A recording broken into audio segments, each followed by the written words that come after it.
Bismillahirrahmanirrahim. Assalamualaikum warahmatullahi wabarakatuh.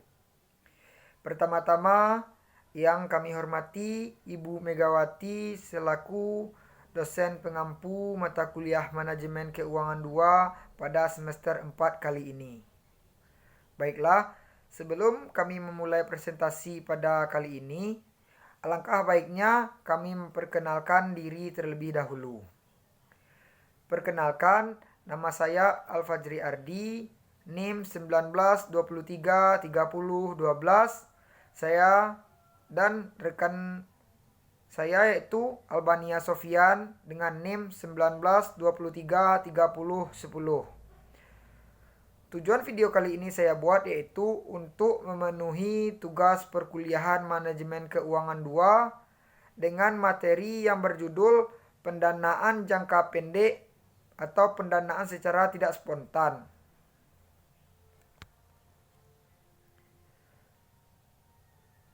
Baiklah, saya akan masuk ke dalam materi yang pertama yaitu yang A, pengertian pendanaan jangka pendek atau pendanaan secara tidak spontan.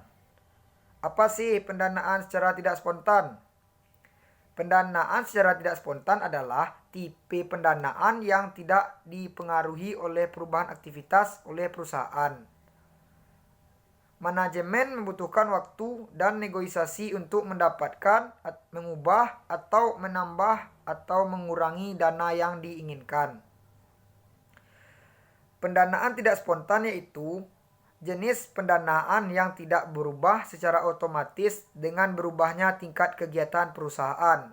Contohnya adalah yaitu sumber dana yang dipengaruhi oleh hutang kepada bank.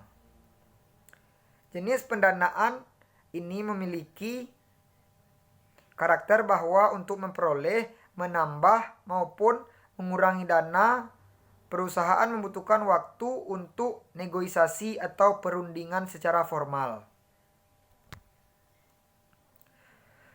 Selanjutnya yaitu yang B, jenis-jenis pendanaan jangka pendek atau tidak spontan. Yang pertama yaitu pinjaman kredit. Pinjaman kredit adalah pinjaman utang yang berasal dari bank atau lembaga keuangan bank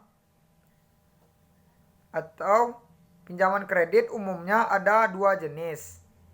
Yang pertama itu kredit transaksi dan yang kedua kredit lini. Kredit transaksi merupakan kredit yang khusus untuk tujuan yang spesifik. Sedangkan kredit lini memungkinkan peminjam bisa berutang pada nominal tertentu yang tidak melebihi platform pinjaman atau batas maksimum pinjaman. Yang kedua yaitu pinjaman komersial. Komersial atau commercial paper. Commercial paper adalah utang jangka pendek tanpa jaminan yang diterbitkan oleh perusahaan dan dijual kepada calon investor. Umumnya jangka pendek waktu pengembaliannya itu maksimal 3 bulan atau 90 hari dan commercial paper biasanya berbunga rendah. Yang ketiga yaitu mengenai pinjaman piutang, anjak piutang atau factoring adalah penjual piutang yang dimiliki oleh perusahaan kepada pihak lain. Factoring menjadi opsi alternatif pendanaan jangka pendek bagi perusahaan yang mempunyai piutang kepada pihak lain karena perusahaan tidak menunggu piutang jatuh tempo untuk mendapatkan kas atau dana. Yang keempat, menjamin piutang. Menjamin piutang hampir mirip dengan anjak piutang. Pendanaan jangka pendek ini juga melibatkan piutang yang dimiliki oleh perusahaan untuk mendapatkan suatu pinjaman. Jadi, perusahaan tidak kehilangan hak atas piutang tersebut. Namun, jika perusahaan tidak mampu melunasinya, maka perusahaan akan kehilangan hak atas piutang tersebut karena sudah berpindah kepada yang meminjamkan dana. Yang kelima yaitu leasing. Leasing adalah alternatif jangka pendek yang bisa dimanfaatkan perusahaan yang ingin memiliki aset seperti kendaraan dari peralatan. Jadi, perusahaan akan mendapatkan aset, bukan uang tunai. Yang keenam yaitu kredit yang tanpa agunan umumnya diberikan oleh lembaga keuangan bank yang tidak mewajibkan adanya jaminan terhadap kreditnya. Namun kredit jenis ini menjadi platform atau batas maksimal kredit yang tidak terlalu tinggi dengan tingkat bunga yang tinggi. Yang ketujuh yaitu letter of credit. Letter of credit adalah pernyataan tertulis dari bank yang menyatakan pembeli atau pengutang akan membayar kepada perusahaan pemberi utang apabila beberapa kondisi perusahaan sudah dipenuhi atau sudah terpenuhi. Yang kedelapan itu meminjamkan persediaan barang dagang. Perusahaan bisa memilih memenuhi kebutuhan dananya pada jangka pendek dengan menjaminkan persediaan barang dagang yang dimiliki. Tidak jauh berbeda dengan menjaminkan piutang, memberikan pinjaman akan mensurvei pada nilai pasar dari persediaan barang dagang untuk memenuhi jumlah pinjaman yang akan diberikan. Jumlah pinjaman tersebut berasal dari presentasi tertentu dari nilai persediaan barang dagang yang dijaminkan. Dan yang terakhir itu yang kesembilan. Yang kesembilan itu repurchase atau agreement atau repo.